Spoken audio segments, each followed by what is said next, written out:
Most people join network marketing with the goal to build a business one time and build it to where it's successful enough to create that financial security where they don't have those financial pressures every single day of their life. It's hard to enjoy the blessings of life when that dark cloud of financial pressure hangs over our head with every single decision.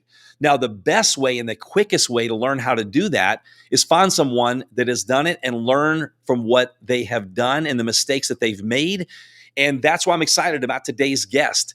Today's guest, him and his wife have built a massive organization around the world that has done over $220 million in revenue. But what's more impressive than that is that the way that they work with their team and their leaders to create successful businesses and to move toward that financial security. So if that sounds good to you, you're going to love today's episode because they're going to give you their top tips, strategies, things that they're doing. Some things took them over a decade to learn, and they're going to teach you today. So we're going to talk about that and much more coming up.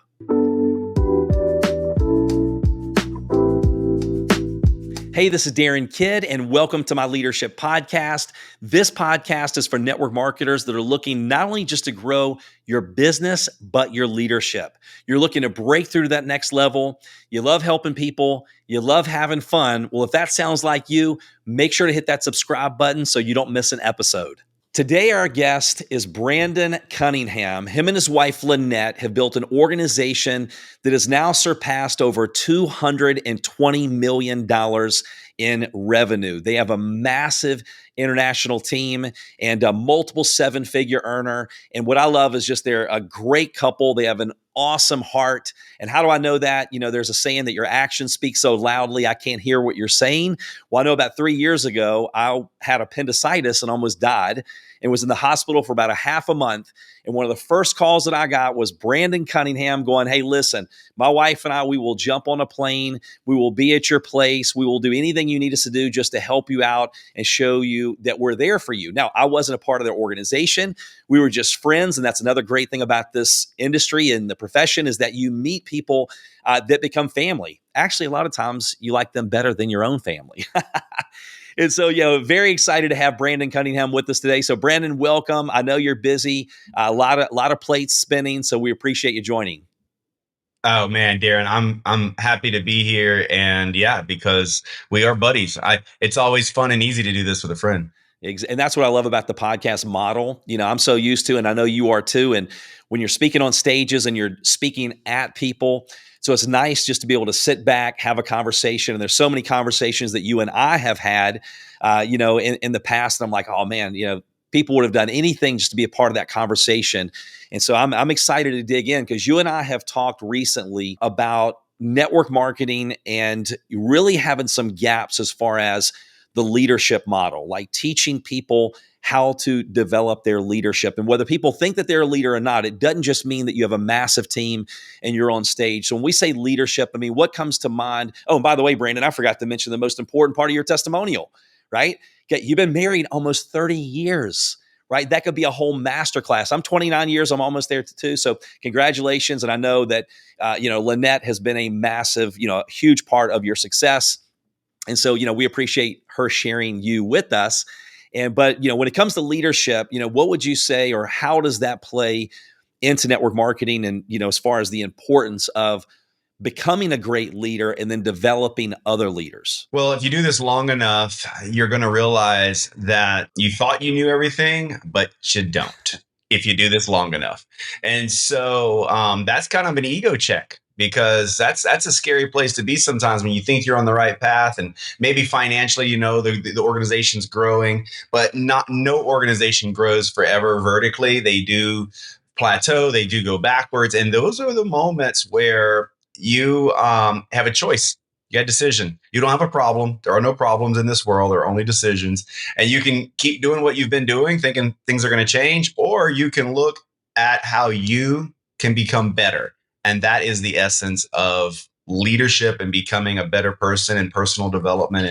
And it's everything. It's everything in life, It's everything in marriage, but it's really everything in network marketing. There you go. And so yours and Lynette's, background before you came into network marketing, because rare is it to find someone that's never done network marketing and they've joined a company and they've never left that company. So now being with the same company for 12 years, what was your background and experience before network marketing? Yeah, I tell everybody when I do the overviews, like I'm just an average guy, like high school education as far as I went, because truthfully, I hated school. And right after high school, I met this beautiful blonde head girl from Florida. I lived in Louisiana, and I chased her to Florida, and that's my wife 30 years later. I my friends were going to college, and I'm like, I don't want to go to college because I don't know what I want to do. And so moved here, and we got into traditional business, Darin. I was raised, I kind of had a front row seat to the Rich Dad, Poor Dad book in my own family. My grandfather was an entrepreneur, so I got to watch his footsteps and his life. And my dad was a W-2 employee.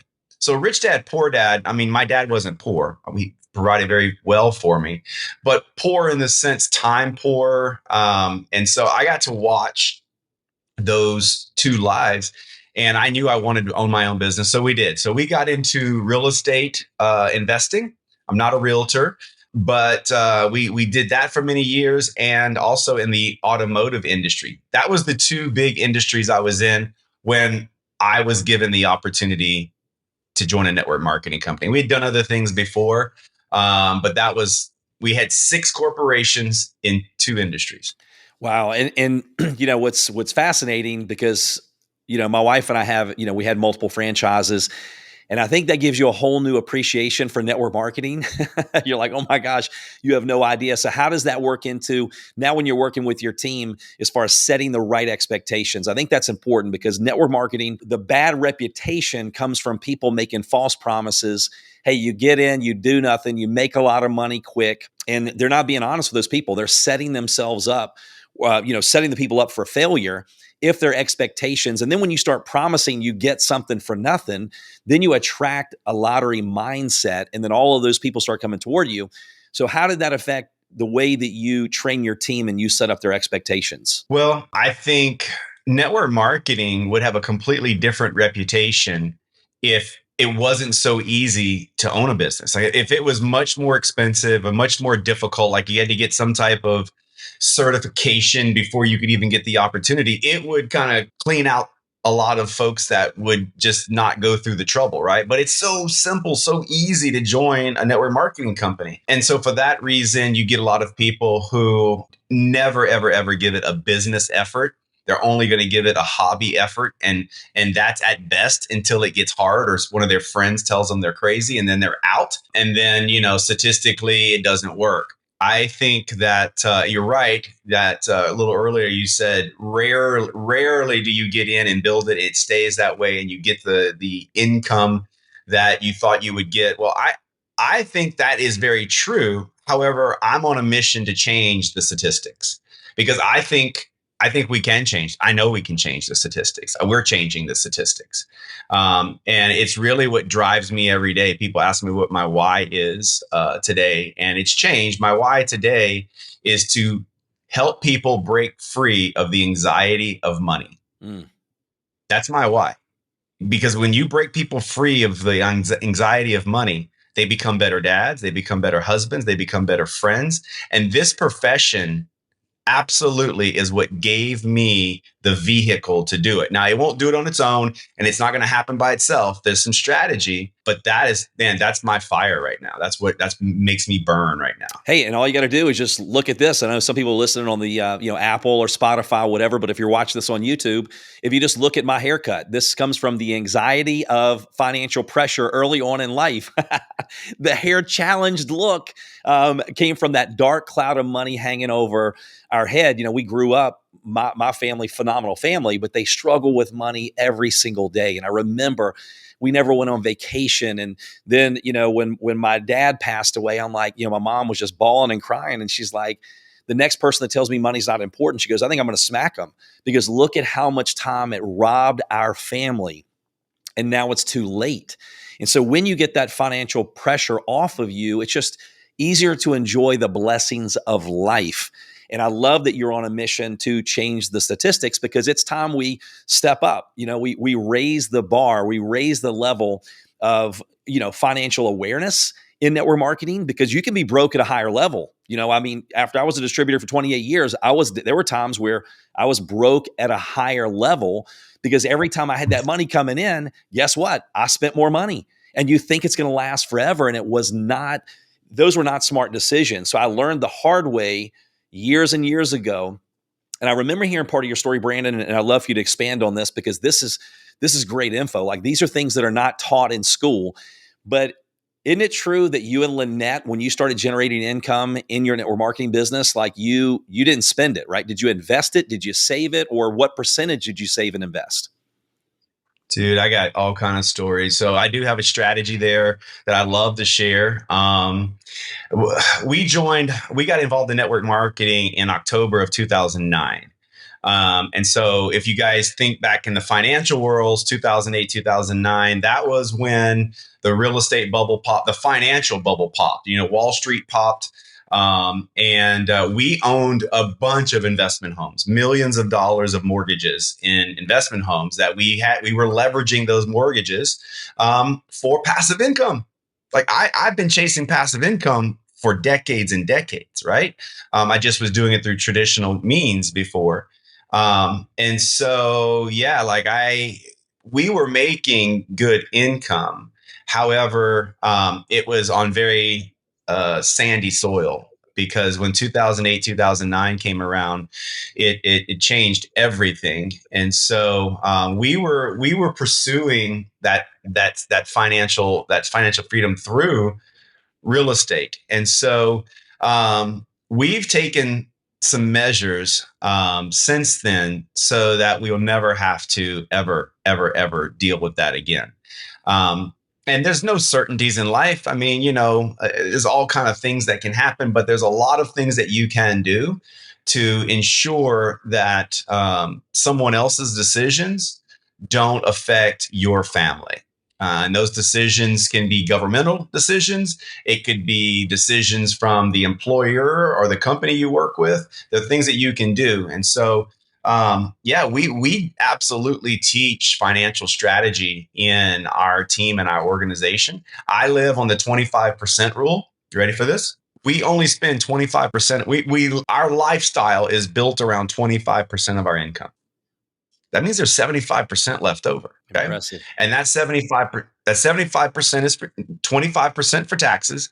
And yes, I do pay a little bit more than 25%. But if you do the math, as Darin said, we're high income earners. We're in a above 40% bracket. So there's things you can do. The IRS tax code is not there to take your money. The IRS tax code is to tell you exactly what you can do so that you don't give away all your money. That code is not there to hurt you. That code is there to help you. You just have to understand it. And I don't.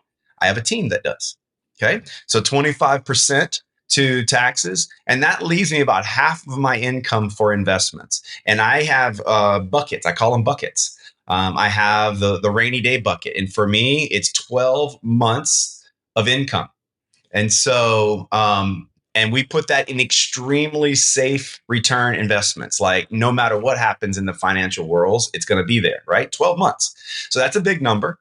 It took us a while to fill that bucket. Once that bucket's filled, then we have kind of a medium risk type investment. And then we have a small bucket that we use for the home runs, where you're just like, you swing it before they pitch, you swing it. But if we lose that, our life doesn't change. Our way we live doesn't change. And so, I know not everyone can start right now living on 25% of their income. In fact, most people would probably have a lot of trouble investing 25% of their income. Some would have trouble investing 10% of their income. And the percentage isn't important.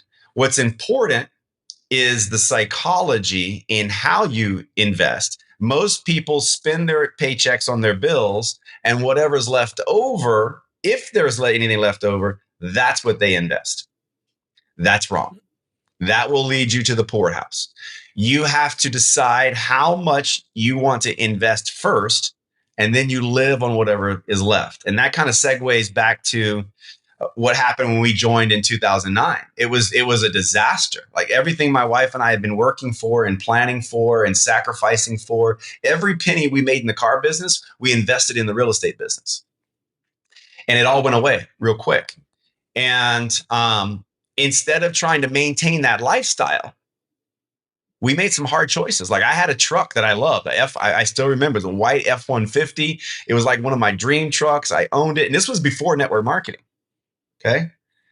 But in 2008, 2009, gas went to $4 a gallon, which we're familiar with now. By the way, guys, people that are worried about gas prices now, gas when was $4 a gallon in 2009, that's way more expensive if you factor in inflation. If you that would be like $6 a gallon now. So that was much more expensive gas. I had to sell my truck, Darin, and I bought. Okay, this is not a slam on anybody that owns a Honda CRV. Okay, because it's a great car, but I went from that dream truck to a Honda CRV because I was not going to change my investment strategies to save face or ego. And so one of the big mistakes network marketers make, as you said, when you let into this, is they make a lot of money and they spend a lot of money. And I mean, what's the purpose? I mean, you'd be better off have never made the money, because now you got more anxiety because it's more debt, bigger decisions, and people that really want their money back when you owe them a lot of money. Wow, yeah, by the way, I think that's a country music song. Like, hey, I had to sell my truck, and all that good stuff. Well, I was crying in my beer. I can imagine. Yes. And by the way, next time I'm at your house, your beautiful house, and visiting you, by the ocean, if I see any buckets around with names on them, like, rainy day bucket, don't be surprised when I leave, if you don't look and there's a Darin Kidd name on one of your buckets, by the way. Just put a bucket. Yeah. The Darin Kidd bucket. Yes. For future hair growth, maybe hair transplant in the future. No, that's such great advice. And was your goal ever to, go out there and look, I want because we want to put, I heard a billionaire say this, put overalls on your money. And what he meant was let your money go to work for you. Don't let it just sit there. You want to invest and let your money multiply so you can have that growth, that compounding growth. Was your goal, hey, look, I want to have my investments make more than my network marketing income? That's my current goal. My current goal is to match my network marketing income. When I first thought it, I'm like, whoa. But now it's starting to become like I can see the light at the end of the tunnel. There's some things that are happening in today's world. If you want to put the time in, I believe we can gain financial wealth. I don't want to say security, because security is a whole different thing than just making the money. Faster right now than ever before, because of the way the world is working right now. The world's becoming smaller. There are ways to leverage your money today that were not available even 5 years ago. And so absolutely, I believe that. But let me be clear. Network marketing is what gave us the ability to get to where we are right now. Because without network marketing, we were making, back in 2008 in the car business, we were making over $250,000. I was in my middle 30s. I owned several $1 million in investment properties, and I thought I had life pretty much figured out until the rug got pulled, right? But still, $250,000 in your mid 30s back then, that's a lot of money. I was nowhere near financial security. I had some money in the bank, more than most 30-year-olds, but I was still 20 or 30 years out. And after what I went through in 2008, 2009, I'm like, I can't do this again. Like, this is too much pressure. This is too much stress. And so it was network marketing. Guys, I have never found anything in my life. I've done a bunch of different businesses. I have never found anything in life that allows you to compress time like network marketing. And what I mean by that is You can go out and build an income and build a team that pays you a leveraged income. And, we know it as passive when a lot of times the word residual is used. I'm trying to use the word leveraged because I think the FTC likes leveraged more than passive nowadays. But I've never seen anything like it because I was trying to create leveraged income with employees in traditional business, and it was the slow boat to China. I was trying to create leveraged income in the real estate world with rentals, and that is a 15 to 30-year game. You buy a house, you put tenants in it, and that mortgage is 15 to 30 years. That's way slower than I did it in network marketing. My wife and I created a residual income in network marketing that surpassed all those other incomes in 2.5 years. Our income in 2.5 years surpassed what we were trying to do in almost 20 years. That, my friends, is compressing time. The trick, and what I'm passionate about, Darin, is teaching people how to keep that. Like it can happen, but as you said early on, rarely do you find that true financial freedom because there's a lot of people that make a lot of money in network marketing, but as fast as they got it, it disappears, whether it's their spending habits or circumstances within the opportunity itself. And I did have a breakthrough like 18 to 24 months ago mentally around what I had to do to create a stable income and a stable team, stable income for them inside a profession of network marketing that sometimes is not stable. That's true. Yeah, and it's choosing your hard. When I worked a job, it was hard. When we opened our first franchise, it was hard. I tell people I almost died. I had no sleep. I was falling asleep at the wheel, working, 20 hours a day just trying to get it open, knowing my name was on a 5-year lease at several thousand a month. And what's fascinating, the first franchise did extremely well. Then the second one, we're like, hey, let's open a second one because the first one's doing extremely well. Well, that came with a whole new set of challenges because it was a year later opening than we planned because of issues with leases and the build out and all the equipment. In the meantime, and Brandon, this is back when the frozen yogurt franchise craze was just exploding. We had 7 competitors open up within 3 miles in that 12 months. And so we're going, man, we just with another franchise, we just want to get our money back. And then we thought about what's a $4, $5 cup of yogurt at a time to get back hundreds and hundreds of thousands of dollars in the initial investment, not to mention the 5-year lease and the employees and all of the things that go with that. So that was hard. Building a network marketing business is hard. But the good news, like you said, you have the ability to build that leveraged income. Yes, you work hard, but you and your wife and your kids, I mean, y'all have a beautiful place on the water and your boat, and you're able to create the options to do what you want when you want. So you have to really choose your hard. And I knew my job and the franchises never had the ability to give us that true financial freedom and that time freedom. And so I believe that network marketing, just like you, is one of the best business models on the planet for so many reasons. And so with that breakthrough, because I know people are like, Darin, I want to know, after 12 years and doing what Brandon and Lynette have done, in the last 18 months, you've had a breakthrough, and they don't want to wait a decade to figure that breakthrough out, Brandon. So share with us what that breakthrough was and how you're using that to push forward. Okay, good. So almost every time I talk to someone in network marketing, different companies, different products, different services, there are some very common denominators. And one of those things is that when you become a distributor, it's extremely important that you know why. Your why. Like your why. You hear it in every company. You got to know your why. Your why needs to make you cry. Like it's your why. And there's never been a more true statement. Like if you don't know why you're doing this, you're only going to see your obstacles. And I could go on and on about your why. This today is not about that, discovering your why.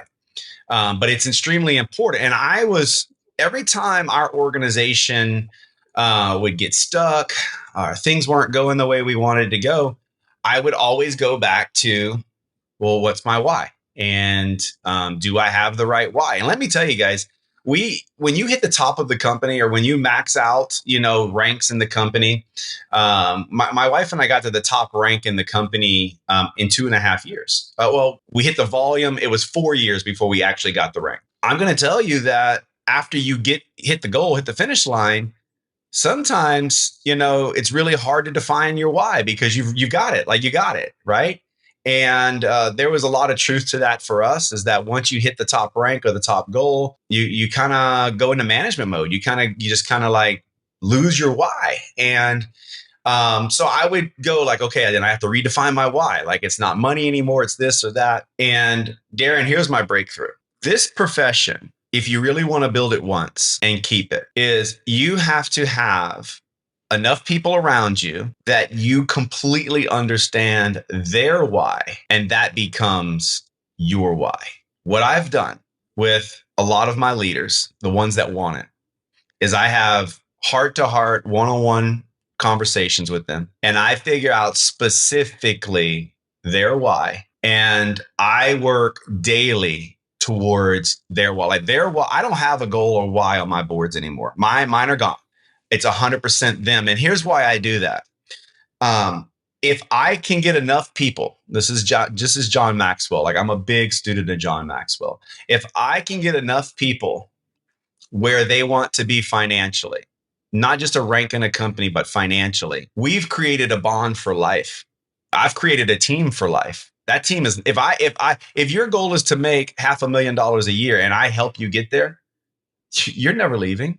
Like, why would you? Like, you would be crazy to leave someone that helps you get there. And if it becomes $1 million and they get you to $1 million, you're not leaving. And so let me share this analogy with you that really made a lot of sense to me around this. Let's say there's a farmer and there's a village of people extremely hungry. And the farmer plants a seed. It's an apple seed. And, it's this crazy genetically modified seed. I know that's bad, but let's just say, for instance, and this tree waters the tree and it grows really fast. Like, the tree starts growing and starts producing fruit within a week or so. Okay. Apples are there. And as soon as the apple gets there, he runs up, takes the apple and enjoys it because that's why he planted it. That's why he watered it. He's hungry. He eats the apple. So he goes back to the tree the next day and there's no apple. Man. Goes back to the tree the next day, no apple. Now he's starting to get hungry again. And he's starting to notice, Darin, that not only is there no apples, but the tree's not looking so good. Like, the leaves are turning green. The tree's not looking so good. Next day, no apple, and now the tree's dead. There's another farmer who plants the apple seed, goes and sees the first apple, and doesn't eat the first apple. In fact, he waits till there's a few apples, which is really hard for him. Like, because he's really hungry and it's right there, right? But he doesn't take it till there's a few apples.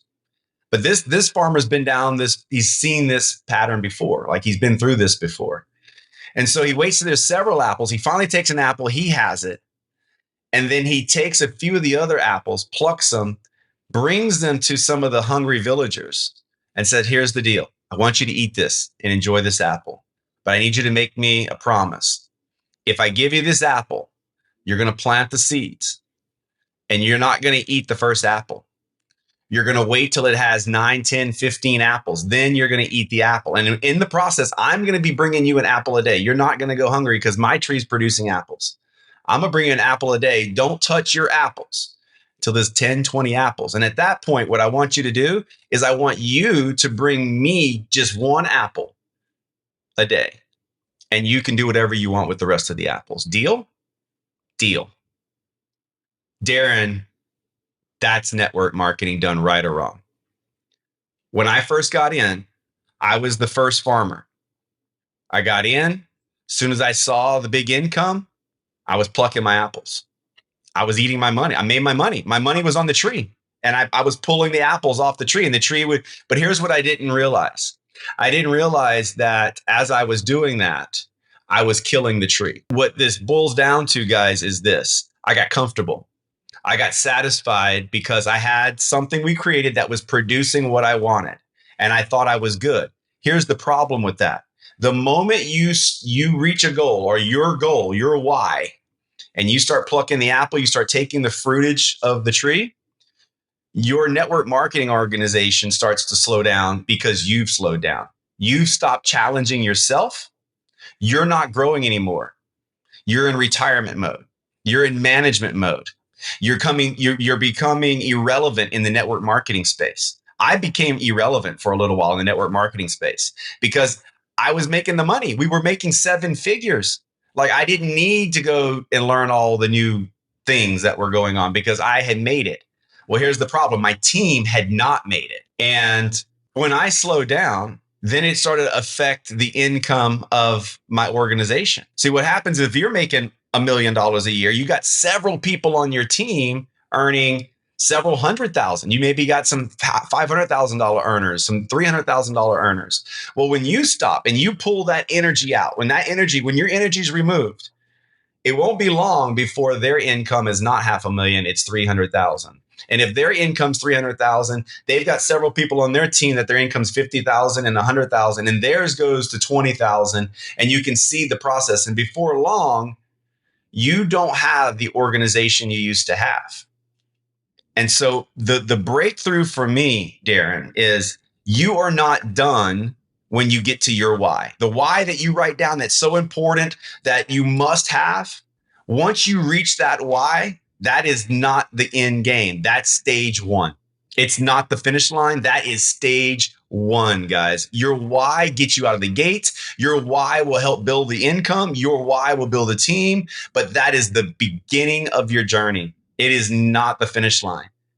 In my opinion, phase two, and I don't even know what the finish line is with this industry because I'm in love with it. Like, I don't know what the finish line looks like. My finish line is when I feel like I've taught enough people financial education that everybody I see around me is in a much better place. But phase two, guys, and the phase that will help you build this once and create financial security, phase two is helping your team get to their why. And you are not done, cannot take your foot off the gas, cannot stop learning, cannot stop plugging into people like Darin, listening and improving your leadership skills until your team reaches their why. Because once you get there, you've reached a level of leadership within your own organization that is unbreakable. Those bonds are unbreakable when you've helped people get to what they wanted out of life, not just you.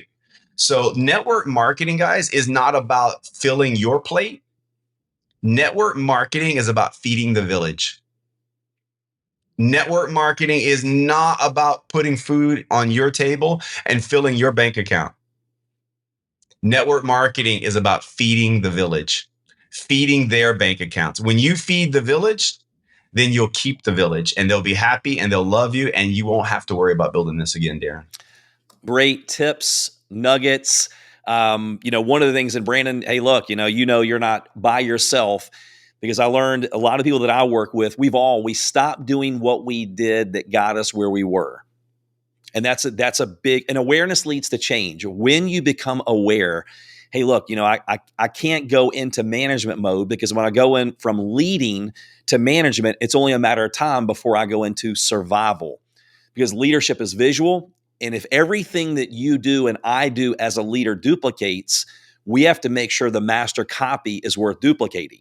Thanks for tuning in to today's episode. I hope you got a ton of value. If you have not already, make sure to hit that subscribe button so you don't miss an episode. If you're looking for ways that you and I can connect and also how to reach me, I will make sure to put that in the show notes. Feel free to screenshot and tag me on your social. Probably the easiest way to do that is just grab the direct link. That way, not only can you share it with your social media, but you can share it with your organization and your leadership and your friends. And one more thing, it would mean the world to me if you could give me a review on Apple, because that's going to help get the word out. And my goal, probably your goal too, I want to make a positive impact in the lives of as many people as I possibly can. And by you giving me a review, it does just that. So I want to thank you in advance for your support, and I can't wait to see you on the next show.